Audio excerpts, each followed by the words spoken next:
Hello everyone, welcome back to our channel Online Lectures in Nepali and हामी अहिले C programming हेर्दै छौं र C प्रोग्रामिङ मा हामी कन्ट्रोल स्टेटमेन्ट हेर्दै छौं। प्रिभियस भिडियोहरुमा हामीले different control statement like sequence control statement, selection control statement, looping control statement को बारेमा हेर्यौं एन्ड अब यस भिडियोमा छ हामीसँग jump statement in C programming and jump स्टेटमेन्टमा हामीसँग डिफरेन्ट स्टेटमेन्टहरु हुन्छ त्यो हामीले युज गर्ने टर्महरु डिफरेन्ट हुन्छ। जम्प स्टेटमेन्टले चाहिँ एक्चुअली के गर्छ भने हाम्रो प्रोग्रामको फ्लो चाहिँ अल्टर गर्ने काम गर्छ र यसमा हामीसँग तीनवटा हेर्छौं हामी।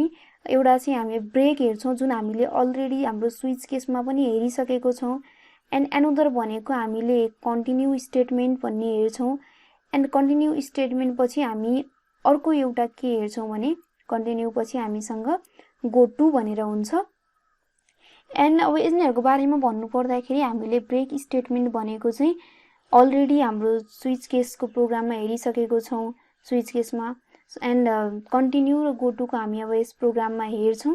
सो हामीले फर्स्टमा चाहिँ यिनीहरु स्टार्ट गर्नु भन्दा अगाडि जुन अगाडि लुपमा हाम्रो छुटेको कुरा छ डिफरेन्स बिट्विन लुप छ for loop while loop and while loop do while loop छ त्यसलाई हामी फर्स्टमा हेर्छौं। र सो फर्स्टमा हामीसँग छ difference between for and while loop. अब यिनीहरुको डिफरेन्स हेर्दाखेरि फरमा के छ इट इज डिफाइनाइट लुप भनेको जसको चाहिँ नम्बर अफ इटरेसन नोन हुन्छ एन्ड व्हाइल को केसमा number of iteration may be known or may be not known हुन्छ। एन्ड फर लुप को केसमा कीवर्ड फर युज हुन्छ भने व्हाइल लुप को केसमा कीवर्ड व्हाइल युज हुन्छ। एन्ड यो जुन कीवर्ड भनेको छ हामीले जहिले पनि कीवर्डलाई चाहिँ स्मल लेटरमा लेख्नु पर्ने हुन्छ। जुन फर लुप व्हाइल लुप हामीले अलरेडी हामीलाई कीवर्ड भनेको के हो जसको चाहिँ आफ्नो रिजर्भड मिनिङ हुन्छ भन्ने कुरा थाहा छ। सो अनि यसलाई चाहिँ स्मल लेटरमै लेख्नु पर्छ कीवर्डलाई चाहिँ भन्ने कुरा थाहा छ। हामीले कीवर्ड र आइडेन्टिफायरहरुको डिफरेन्स बिट्विन लेख्दाखेरि हामीलाई त्यहाँ चाहिँ थाहा भइसकेको छ। सो जुन यो कीवर्डहरु हामीले युज गरिन्छ हाम्रो प्रोग्राममा त्यो हामीले जहिले पनि स्मल लेटरमा नै लेख्नु पर्ने हुन्छ। एन्ड थर्ड पोइन्ट भनेको the loop iterates infinite number of times if the condition is not specified. यदि फर लुपमा कन्डिसन स्पेसिफाइड छैन भने त्यो चाहिँ लुप चाहिँ इन्फाइनाइट टाइम चाहिँ एक्जिक्युट हुन्छ भने व्हाइल को केसमा कन्डिसन स्पेसिफाइड छैन भने कम्पाइलेसन एरर आउँछ। द लुप एक्सप्रेसन इज चाहिँ वान ब्लकमा हुन्छ in case of for loop भनेको variable initialization condition and increment decrement operator चाहिँ एकै ठाउँमा हुन्थ्यो एकै लाइनमा भने व्हाइल को केसमा भेरिएबल इनिशियलाइजेसन टपमा देन व्हाइलमा कन्डिसन एन्ड देन लास्टमा त्यो बीचमा कतै हाम्रो स्टेटमेन्ट भित्र चाहिँ के हुन्थ्यो इन्क्रिमेन्ट डिक्रिमेन्ट हुन्थ्यो। एन्ड लास्ट डिफरेन्समा हामीले सिन्ट्याक्स भनेको छौं जुन चाहिँ प्रिभियस भिडियोमा हामीले सिन्ट्याक्स पढेको छौं त्यहीबाट चाहिँ यहाँ ल्याएर हामी त्यो सिन्ट्याक्सलाई चाहिँ डिफरेन्स बिट्विनमा त्यो पोइन्ट चाहिँ हाल्दिन मिल्छ। सिन्ट्याक्सको चाहिँ हामीले जुन प्रिभियस भिडियोमा पढिसकेको छौं सो यहाँ मैले लेखेको छैन। एन्ड नेक्स्ट छ हामीसँग व्हाइल लुप र डु व्हाइल लुप को डिफरेन्स छ। अब यसको डिफरेन्स हेर्दा in while loop the test condition is evaluated before the loop is executed भनेर भनेको छ। हामीलाई थाहा भइसकेको छ त्यो जुन चाहिँ कन्डिसन छ त्यो अगाडि नै एक्जिक्युट गर्छ जुन चाहिँ इन्ट्री कन्ट्रोल लुप पनि भनेर भनिन्छ। त्यो फर्स्टमै व्हाइलले कन्डिसन चाहिँ सबैभन्दा फर्स्टमा चेक गर्छ एन्ड डु व्हाइल को केसमा हुने भने चाहिँ टेस्ट कन्डिसन चाहिँ स्टेटमेन्टहरु एक्जिक्युट गरेपछि लास्टमा बल्ल के गर्छ यसले कन्डिसन चेक गर्ने काम गर्छ। एन्ड देन व्हाइल लुपले चाहिँ जुन इन्ट्री कन्ट्रोल लुप भनिन्छ भन्ने कुरा फर्स्ट लाइनबाट हामीलाई थाहा भयो डु व्हाइललाई एक्जिट कन्ट्रोल लुप भनेर भनिन्छ। व्हाइलले अब के गर्छ व्हाइल को केसमा भने यसले अगाडि नै कन्डिसन चेक गर्ने भयो डु व्हाइल को केसमा लास्टमा यसले व्हाइल कीवर्ड युज गर्छ। डु व्हाइलले चाहिँ डु र व्हाइल दुईटा कीवर्ड युज गर्छ डु व्हाइल को केसमा। एन्ड व्हाइल लुपले चाहिँ the loop terminates if the condition become false. Condition false भयो माथि नै चेक गर्दा भने त्यसले त्यो बीचको जुन स्टेटमेन्ट छ त्यसलाई नै के गर्दिन्छ एक्जिक्युट गर्दिन्छ। हामीले 1 देखि 10 सम्मको प्रिन्ट गर्दाखेरि i = 11 आउँदाखेरि त्यसले के गर्दिन्छ त्यसलाई त्यो कन्डिसन त त्यहाँ आउँदा फल्स भयो र बीचको चाहिँ त्यसले के गर्छ स्किप गर्यो त्यो कन्डिसन एक्जिक्युटै गरेन। बट डु व्हाइल को केसमा के हुने भयो एटलिस्ट एकचोटी भए पनि त्यसले के गर्छ स्टेटमेन्ट चाहिँ एक्स्ट्रा एक्जिक्युट गर्ने काम गर्छ। डु व्हाइल को केस छ भने चाहिँ किनकि कन्डिसन त लास्टमा आएर बल्ल चेक हुन्छ डु व्हाइल को केसमा। एन्ड अब अर्को कुरा भनेको हामीले यसमा पनि यो डिफरेन्स बिट्विनमा पनि सिन्ट्याक्स जुन हामीले अगाडि नै हेरिसकेको छौं र त्यो सिन्ट्याक्सलाई हामी यहाँ ल्याएर चाहिँ हाल्दिन सकिन्छ। अगाडि नै पढिसकेको कुरा हो। सो हामी अब आजको टपिक बिगिन गरौँ, जुन चाहिँ हामीसँग जम्प स्टेटमेन्ट भनेर छ। अब जम्प स्टेटमेन्ट भनेको चाहिँ के हो भन्ने कुरा हेर्यौँ भने jump statements makes the control jump to another section of प्रोग्रामको जुन कन्ट्रोल छ एउटा पार्टबाट चाहिँ एनदर पार्टमा जुन चाहिँ प्रोग्रामको फ्लो अल्टर गराउने गर्छ यसले। It is usually use to terminate the loop or switch case instantly. यसले चाहिँ हाम्रो जुन लुप छ त्यसलाई चाहिँ क्लोज पनि गरिदिन सक्छ अथवा एक पार्टबाट एनदर सेक्सनमा पनि। You also use to escape the execution of a section of program भनेको कुनै पार्टहरू स्केप पनि गरिदिन्छ, एउटा पार्टबाट सिधै एनदर पार्टमा जुन बिचको स्टेटमेन्टहरूलाई स्किप गरेर एकैचोटि अर्को पार्टमा पनि पुगिदिन्छ। इन केस अफ हामीसँग डिफ्रेन्ट हुन्छ, लाइक गो टुको केस भयो भने एकैचोटि एउटा पार्टबाट अर्को पार्टमा, कन्टिन्यूको केस भयो भने एउटा मात्रै स्टेटमेन्ट एक्जिट गर्छ। सो यसरी चाहिँ यसको चाहिँ हामी कुनले कसरी काम गर्छ भन्ने त हामी यसको प्रोग्रामहरू हेरिहाल्छौँ। यसमा चाहिँ it include break, continue and go to statement भनेको छौँ। ब्रेकको हामीले स्विचमा भनिसकेको छौँ, लाइक हामीले भावेल चाहिँ जुन हामीले चेक गरेको थियौँ, भावेल चेक गर्दाखेरि ए टु जेडको कुनै एउटा क्यारेक्टर दिएर त्यो भावेल हो कि नै चेक गर्दा हामीसँग के हुन्थ्यो, केसहरू हुन्थ्यो, case A E I O U हुन्थ्यो र लास्टमा के हुन्थ्यो हामीसँग डिफल्ट हुन्थ्यो। एन्ड हामीले यदि ई चेक गर्न दियौँ भने जुन त्यो सेकेन्ड केसमै के हुन्थ्यो, हाम्रो आउटपुट चाहिँ त्यहाँ आउँथ्यो र त्यो तलको जति पनि पार्ट हुन्छ त्यसलाई के गरिदिन्छ, रेस्ट अफ द कोड जुन हुन्छ बाँकी त्यसलाई एक्जिट गरिदिन्छ ब्रेक स्टेटमेन्टले। त्यसरी चाहिँ हाम्रो ब्रेकले काम गर्ने गर्छ, जुन चाहिँ हामीले स्विच केसमा त्यसको इक्जाम्पल चाहिँ हेरिसकेको छौँ। कन्टिन्यूको केस हुने हो भने त्यसले चाहिँ अब कन्टिन्यूले के गर्छ भने यदि हामीले 1 देखि 15 सम्मको नम्बर प्रिन्ट गर्दैछौँ अथवा 10 सँग जति पनि प्रिन्ट गर्न सकिन्छ हामीले, बट के गरिदियो भने त्यहाँ गएर कुनै इफ लाएर if n is equal to हामीले n इज इक्वल टु 2 लेख्दाखेरि चाहिँ कन्टिन्यू लेखिदियौँ भने त्यसले अब के गर्छ भने 1 देखि 10 सम्मको प्रिन्ट गर्दाखेरि 1 प्रिन्ट गर्छ, 2 वाला लुपलाई चाहिँ एक्जिट गरिदिन्छ र सिधै 1 पछि 3 चाहिँ त्यसले के गर्ने गर्छ, प्रिन्ट गर्ने गर्छ कन्टिन्यूको केस छ भने।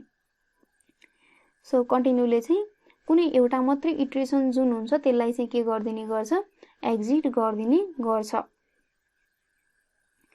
देन अब यसले के गर्ने भयो भन्ने हामीलाई थाहा भयो, 1 3 4 5 गर्दै 10 सँग पुग्ने भयो। 2 वाला चाहिँ जुन पार्ट छ त्यसलाई चाहिँ एक्जिट गरिदिने भयो। अब गोटुले के गर्छ भन्ने कुरा हामीले हेर्नु पर्यो भने गोटुले चाहिँ के गर्छ भने हामीले कुनै इफ भनेर त्यो कन्डिसन ट्रु भयो भने चाहिँ इफ वाला कन्डिसन ट्रु भयो भने यो पार्टमा जा, लेभल यतिमा जा, यदि एल्स वाला पार्ट ट्रु भयो भने लेभल यतिमा जा भनेर डिफ्रेन्ट त्यहाँ मल्टिपल लेभलहरू चाहिँ डिफाइन गरेको हुन्छ र त्यो कन्डिसनको आधारमा जुन कन्डिसन चाहिँ त्यो कन्डिसनभित्र चाहिँ जुन लेभलमा जा भनेको छ त्यही अनुसार त्यो लेभलमा पुग्छ र बिचको जति पनि पार्ट हुन्छ त्यसलाई चाहिँ के गरिदिन्छ, एक्जिट गरिदिन्छ। यदि चाहिँ हाम्रो जम्प स्टेटमेन्टमा गो टुको युज हुने हो भने। सो फर्स्टमा हामीसँग छ ब्रेक स्टेटमेन्ट।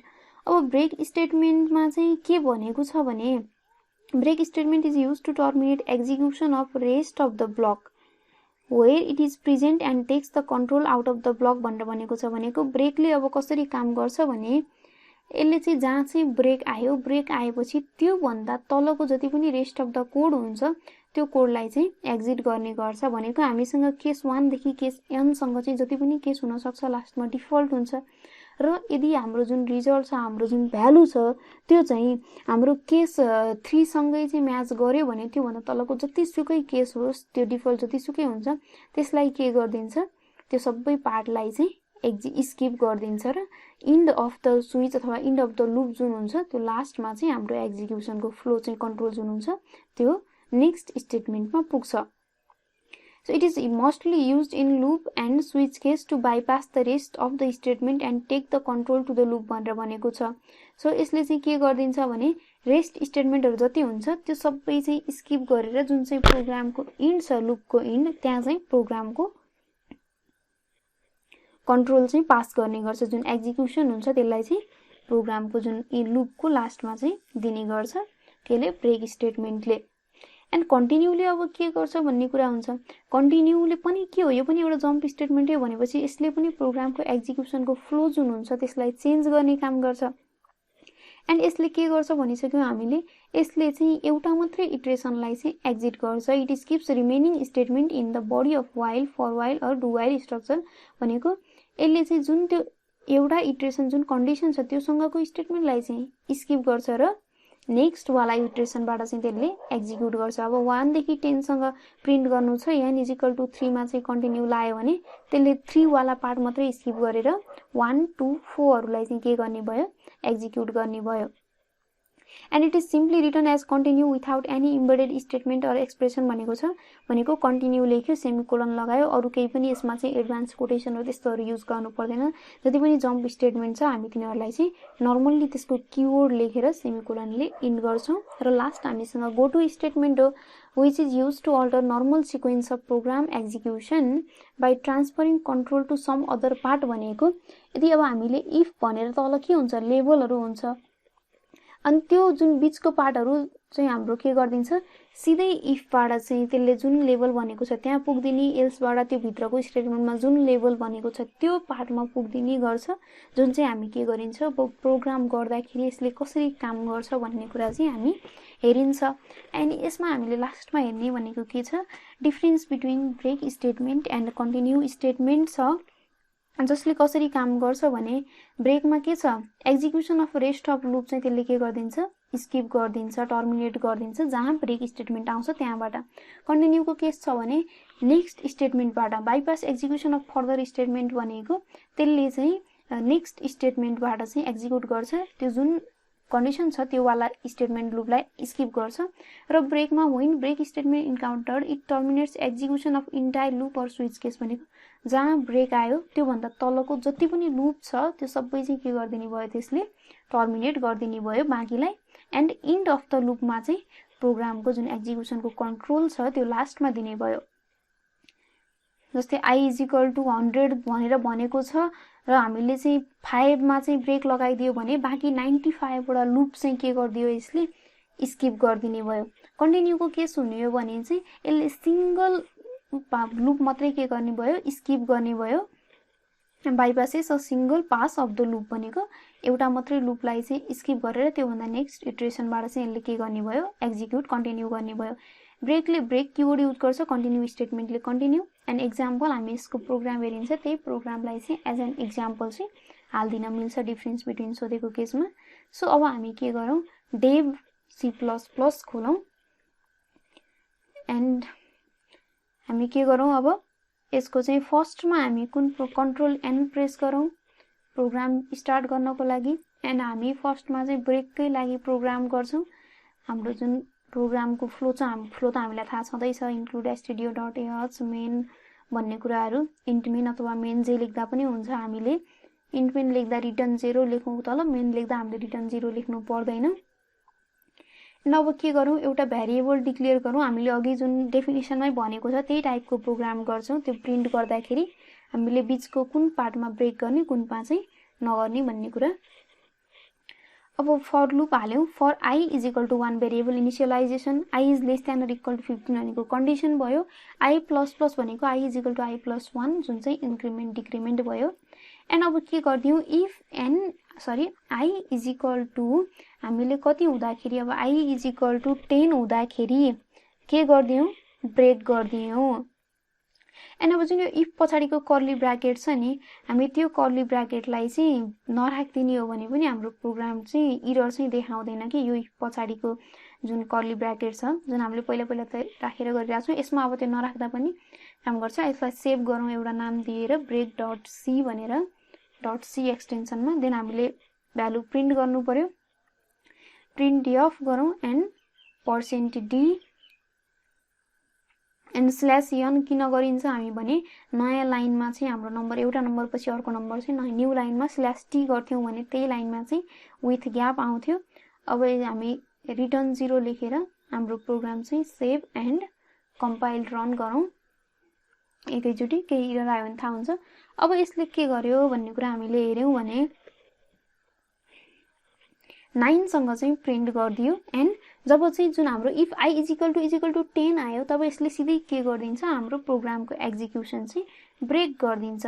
अब यही कुरामा हामीसँग दुई थरी हुन्छ कि हामीले अब 1 देखि 15 चाहिँ हामीले यो स्टेटमेन्ट जुन प्रिन्टएफ छ तलमाथि लेख्नुले के फरक पार्छ भन्ने कुरा हुन्छ। अहिले हामीले के गर्यौं, तल लेखेको छ 1 to 15 भनेको छ, बरु जब i = 10 आयो त्यसले के गर्दियो, ब्रेक गर्दियो एन्ड त्यो 10 पनि के भएन, प्रिन्ट भएन। 10 आउन साथ ब्रेक गर्दियो, जुन त्यो प्रिन्टएफले कामै गरेन अनि। तर अब यही प्रोग्राममा हामीले अर्को एउटा कस्तो टाइपले गर्न सकिन्थ्यो भने त्यो प्रिन्टएफलाई हामी त्यो फर को तल सिधै तल लेख्यौं भने चाहिँ के हुन्छ भन्ने कुरा हेर्न सकिन्छ हामी। जुन चाहिँ अब त्यसलाई माथि लगाएर हामी हेरौं, जुन यो प्रिन्टएफ को लाइन छ यसलाई चाहिँ कट गरेर फर को ठ्याक्कै तल लगेर हेरौं हामी। त्यो गर्दाखेरि यसले चाहिँ के गर्छ भने अब रन गर्यो भने यसले एक्स्ट्रा 10 पनि प्रिन्ट गर्छ। अब 10 कसरी प्रिन्ट गर्यो भन्ने कुरा हेर्यौं भने फर्स्टमा के गर्यो यसले, हाम्रो त प्रिन्ट टपमै छ नि त भनेको, यसले फर्स्टमै 10 त प्रिन्ट गरिसक्छ अनि बल्ल के गर्यो, कन्डिसन चेक गर्यो। अब 10 त माथि आइसक्यो भनेपछि बल्ल ब्रेक गरेर यसले के गर्दैन, त्यो भन्दा अगाडिको नम्बरहरुलाई चाहिँ प्रिन्ट गर्दैन। सो यसरी माथि र तल लेख्नुले पनि के गर्छ, फरक पार्छ in case of break statement. And अब कन्टिन्यू को केस हेरौं। कन्टिन्यू को केसमा यही प्रोग्राममा कन्टिन्यू गर्यौं भने, रन गर्यौं भने के हुन्छ। अब यो केसमा फेरि के हुन्छ भने, यो केसमा फेरि कन्टिन्यू को केसमा चाहिँ यसले प्रिन्ट माथि नै गरिसक्यो, जुन i = 10 लाई मात्रै चाहिँ स्किप गर्नु थियो, तर 10 माथि अलरेडी प्रिन्ट गरिसक्यो। त्यही भएर हाम्रो 10 पनि प्रिन्ट देखाउँछ, कन्टिन्यू तल लेख्नुको भ्यालु भएन। तर अब कन्टिन्यू को तल प्रिन्ट गरेपछि चाहिँ यसले हाम्रो के गर्नु पर्यो, जुन कन्डिसन छ त्यसलाई स्किप गर्नु पर्यो। अब यसले के गर्दिन्छ, हाम्रो 10 वाला नम्बर जुन छ त्यसलाई चाहिँ स्किप गर्दियो। त्यो 10 वाला लुप चाहिँ यसले स्किप गर्दियो i = 10 भएपछि। देन त्यो भन्दा फर्दर अगाडिको जुन छ 11 त्योबाट चाहिँ कन्टिन्यू गर्ने भयो। हाम्रो जुन छ प्रोग्राम एक्जिक्युसनको फ्लो चाहिँ कन्टिन्यू गर्ने भयो त्यो भन्दा अगाडिबाट।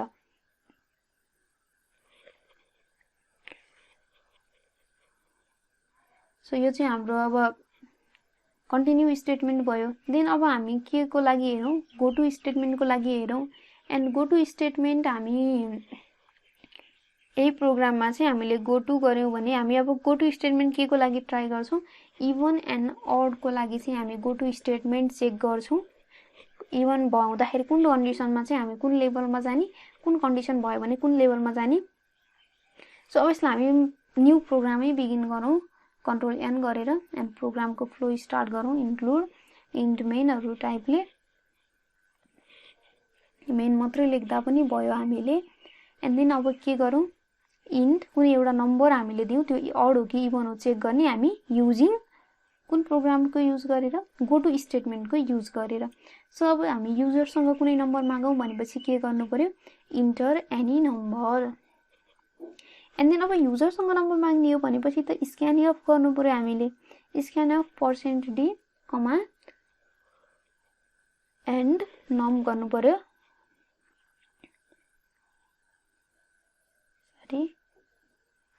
अब हामीले के गरौं, हाम्रो कन्डिसन चाहिँ स्टार्ट गरौं। इफ अड इभन को लागि हामीलाई कन्डिसन थाहा छ, n %2 = 0। देन अब यहाँ हामीले के गर्नु पर्यो, गो टु युज गर्नु पर्यो। गो टु युज गर्दाखेरि गो टु लेभल 1 बनाऊ। एन्ड अब एल्स को केस हुने हो भने हामी के गरौं, गो टु लेभल 2 गरेर गरौं। एन्ड अब लेभल 1 लेभल 2 त भन्यौं, तर त्यो लेभल पनि हामीले के गर्नु पर्यो, डिफाइन गर्नु पर्यो, किनकि प्रिन्ट त केही गर्नु पर्यो। सो फर्स्टमा लेभल 1 लाई डिफाइन गरौं। लेभल 1 भनेर हामी के गर्नु पर्यो, level 1 colon then printf %d is even number भनेर लेख्नु पर्यो। %d is even number. And then level 2 लाई पनि हामीले डिफाइन गर्नु पर्यो। अब लेभल 2 लाई पनि डिफाइन गर्दाखेरि हामी के गरौं, %d इज अड नम्बर भनेर लेभल 2 को केसमा। अनि यसले के गर्छ, इफ को कन्डिसन आयो भने लेभल 1 मा गएर %d इज इभन नम्बर भनिदिन्छ। एन्ड यदि चाहिँ त्यो नम्बर अड रहेछ भने एल्स को केस आयो भने लेभल 2 मा गएर प्रिन्ट गरिदिन्छ। यसलाई हामी सेभ गरौं go to.c भनेर, रन गरौं। केही इरर आयो भने थाहा हुन्छ। त्यहाँ हाम्रो इरर आयो, के इरर आयो भनेर अब हामीले हेर्यौं भने इफ n %2 = 0 भनेर भनेको छौं। त्यहाँ नम भनेर हामीले डिक्लेयर गरेको थियौं माथि। सो हाम्रो के भयो, इरर भयो। अब यसले के गरिदियो अगेन फेरि अब त्यो इज अड त भनिदियो 7 अड हो तर किन भ्यालु दिएन भन्ने हाम्रो एरर आयो। अब हामीले प्रिन्ट एफमा मिस्टेक गर्यौं। प्रिन्ट एफमा के मिस्टेक गर्यौं भने पर्सेन्ट डी भनेर हामीले हालिसकेपछि त हामीले त्यो पर्सेन्ट डी अनुसारको भ्यालु त त्यहाँ हाल्नु पर्यो। भनेको पर्सेन्ट डी मा हामीले त नम हो सो त्यहाँ हामीले के गर्नु पर्यो नम भनेर हाल्नु पर्यो अदरवाइज त्यहाँ त हाम्रो प्रिन्ट हुँदैन। सो अब यसलाई सेभ गरेर रन गर्यौं भने सेभ गरौं रन गरौं अगेन 7 आनौ एन्ड यसले के गर्दियो 7 इज अड नम्बर। एन्ड अब फेरि इभन को हामीले चेक गर्यौं भने अब फेरि यहाँ चाहिँ हाम्रो फेरि मिस्टेक आयो 4 is even number 4 is odd number दुईटै यसले प्रिन्ट गरिदियो। अब के चाहिँ एरर भयो त यो केसमा भनेर हामीले हेर्यौं भने अब यहाँ के भयो भने हाम्रो जुन इभन को केसमा 4 इज इभन नम्बर भनेर त्यसले चेक गर्यो तर त्यो भन्दा तलको स्टेटमेन्ट पनि यसले चेक गरिदियो लेखिदियो किनकि हामीले त्यहाँ के गर्नु पर्यो एउटा एक्जिट भन्ने चाहिँ स्टेटमेन्ट हाल्नु पर्यो। अब त्यो जुन प्रिन्ट एफ छ इभन को तल त्यहाँ हामी एक्जिट भनेर हालौं। एक्जिट भनेर हालेर त्यसलाई हामीले अब एक्जिक्युट कम्पाइल एन्ड रन गर्दियौं भने सेभ गरेर हामीले 2 हान्दियौं 2 इज इभन नम्बर भन्यो। एन्ड अगेन अब हामीले कुनै अर्को नम्बरमा हामीले चेक गर्यौं भने अब के हुने भयो अगेन फेरि हाम्रो प्रोग्रामलाई चाहिँ रन गरेर चेक गरौँ हामी। अब हामीले डाइरेक्ट चाहिँ यहाँबाट जुन नगरिकन हाम्रो किबोर्डबाट पनि चेक गर्न सकिन्छ 7 इज अड नम्बर भन्यो अनि इभन को लागि चेक गर्यो अगेन 8 बन्यो भने त्यो हाम्रो के भयो 8 इज इभन नम्बर भयो।